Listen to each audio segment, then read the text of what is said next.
ओम नमो नारायण। आप सभी को निर्जला एकादशी की हार्दिक शुभकामनाएं। दोस्तों, निर्जला एकादशी के दिन जो निर्जल रहकर व्रत करता है, कथा सुनता है और फिर आज के दिन जल का दान करता है, भगवान विष्णु की कृपा से उनकी सभी मनोकामनाएं पूरी होती हैं। उनके जीवन में कभी कोई दुख नहीं आता है।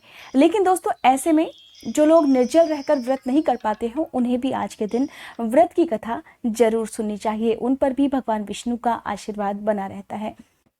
निर्जला एकादशी को भीमसेनी एकादशी क्यों कहा जाता है, इसके बारे में पुराणों में एक कथा प्रचलित है। लेकिन दोस्तों, कथा शुरू करने से पहले आप सभी से अनुरोध है कि वीडियो को लाइक करके कमेंट बॉक्स में विष्णु भगवान की जय जरूर लिखिएगा। विष्णु भगवान आपकी सभी मनोकामनाएं पूरी करेंगे। दोस्तों, इस वीडियो के आखिर में मैं आपको बताऊंगी संपूर्ण पूजा विधि के बारे में। इसके साथ ही आप किन चीजों का दान आज के दिन कर सकते हैं, कौन से खास उपाय हैं जिनको करके आज के दिन आप अपने व्रत का पूरा फल प्राप्त कर सकते हैं। दोस्तों, इसके लिए आप मेरी वीडियो को आखिर तक जरूर देखिएगा।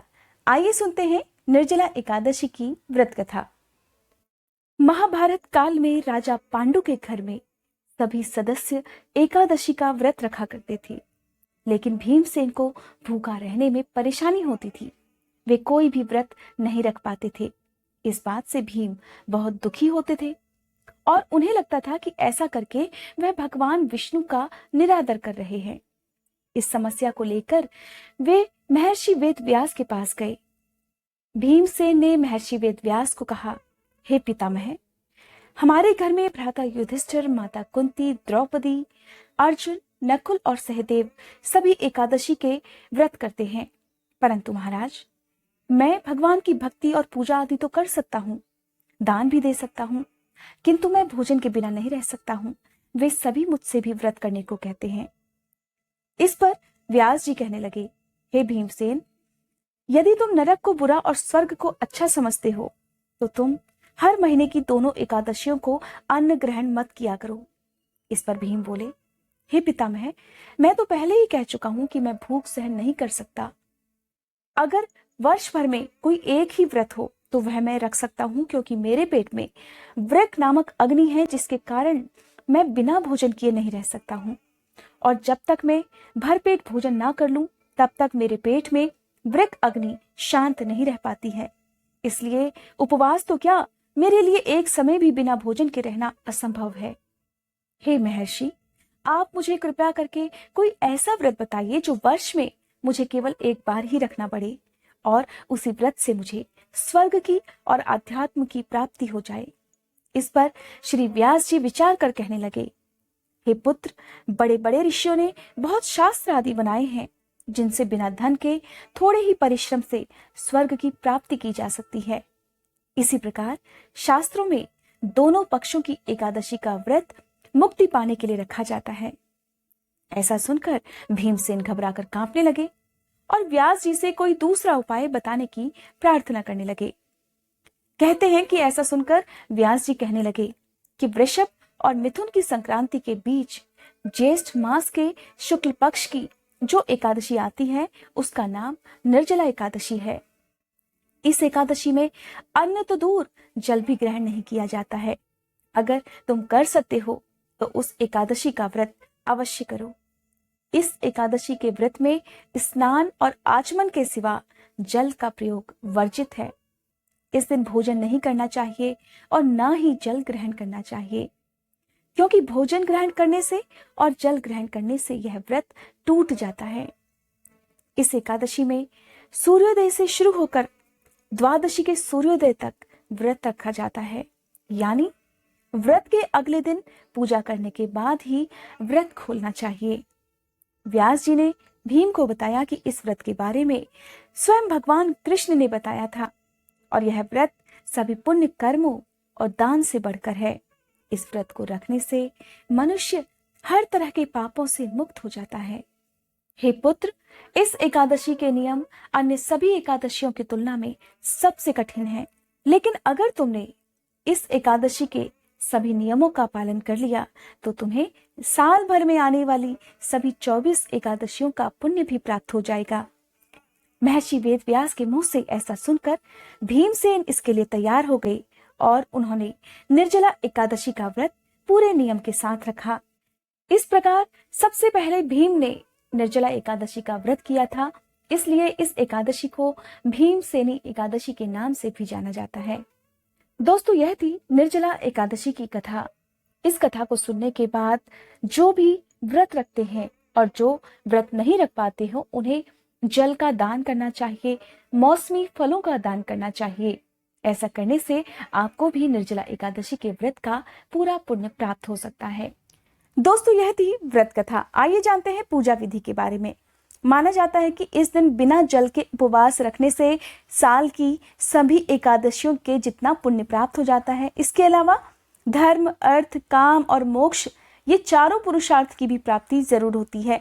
दोस्तों, इस दिन अच्छे स्वास्थ्य के लिए और सुखद जीवन के लिए और मनोकामना पूरी करने के लिए भी इस व्रत को रखा जा सकता है। दोस्तों, निर्जला एकादशी का व्रत रखने वाले लोगों को दशमी तिथि के सूर्यास्त से ही कुछ नियमों का पालन करना होता है, जैसे कि आपको दशमी तिथि के सूर्यास्त के बाद अन्न और जल नहीं ग्रहण करना है। इसके साथ ही आपको अगर तुलसी दल चाहिए तो आप दशमी तिथि के सूर्यास्त से पहले ही तुलसी दल भी तोड़कर रख लीजिए, क्योंकि आज की पूजा में आपको भगवान विष्णु को तुलसी दल जरूर अर्पित करना चाहिए।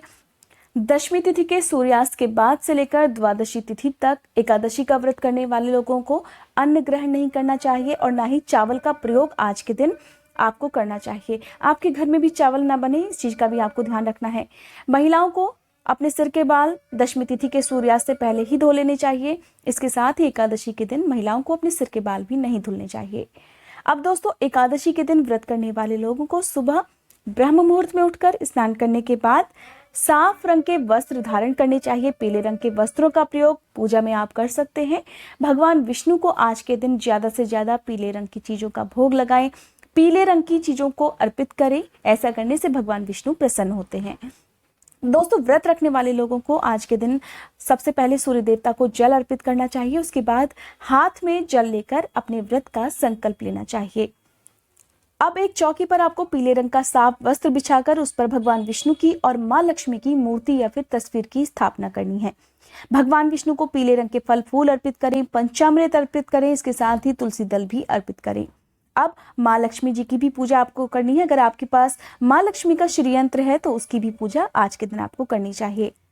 फलों में आप इस समय आने वाले मौसमी फलों का भी भोग भगवान विष्णु को लगा सकते हैं। इसके साथ ही आप आज के दिन भगवान विष्णु के और मां लक्ष्मी के मंत्रों का जाप करें, पूजा करें। विष्णु सहस्त्रनाम का पाठ अगर कर सकते हैं तो करें, नहीं तो सुन भी सकते हैं। करते समय जो भी चीजों का दान आज के दिन आप करना चाहते हैं उसका भी संकल्प लें और दान करने वाली सभी सामग्रियों को आप पूजा करते समय मंदिर में रखें और उसके बाद ही इन चीजों का दान आप कर सकते हैं।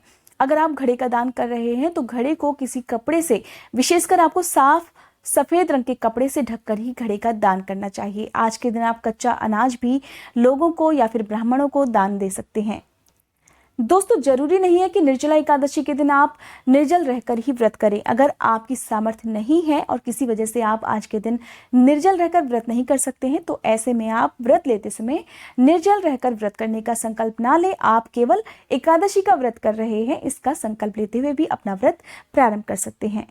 करना है और क्या नहीं करना है। आपको दोस्तों एकादशी के दिन सारा दिन मन को शांत रखना चाहिए। हो सके तो आज के दिन आप ज्यादा बातें ना करें, भगवान विष्णु की पूजा में अपना ध्यान लगाएं। ज्यादा से ज्यादा भगवान विष्णु के मंत्रों का जाप करें, ध्यान करें। इसके साथ ही आज के दिन जल का दान करना बहुत ही अच्छा रहता है। चाहे तो आप निर्धनों को जल का दान कर सकते हैं, प्यासों को पानी पिला सकते हैं। इसके साथ ही आप पौधों में भी जल डाल सकते हैं। पशु पक्षियों को आज के दिन आप दाना पानी दे सकते हैं, पशुओं को चारा खिला सकते हैं। के दिन आप पानी रखने वाली चीजों का भी दान कर सकते हैं। पानी की बॉटल्स, थर्मस, वाटर कूलर का भी दान कर सकते हैं। इसके साथ ही आज के दिन आपको जल का दान तो करना ही चाहिए। मीठे शरबत का दान आप कर सकते हैं। अन्न का यानी कि कच्चे अनाज का दान आज के दिन आप कर सकते हैं। वस्त्रों का दान, छतरी का दान, पंखे का दान, जूते चप्पल का दान भी आज के दिन करना शुभ माना जाता है। आपके घर में कोई बीमार सदस्य है तो निर्जला एकादशी के दिन उसके हाथ से आज के दिन आपको दान कराना चाहिए। ऐसा करने से बीमार व्यक्ति की सेहत में बहुत जल्दी सुधार होता है। दोस्तों, यह थी आज की वीडियो। उम्मीद करती हूँ ये वीडियो आपको पसंद आई होगी। अगर आज की ये वीडियो आपको पसंद आई हो तो इस वीडियो को लाइक करके कमेंट बॉक्स में विष्णु भगवान की जय लिखेगा और मेरे चैनल को सब्सक्राइब करना मत भूलिएगा।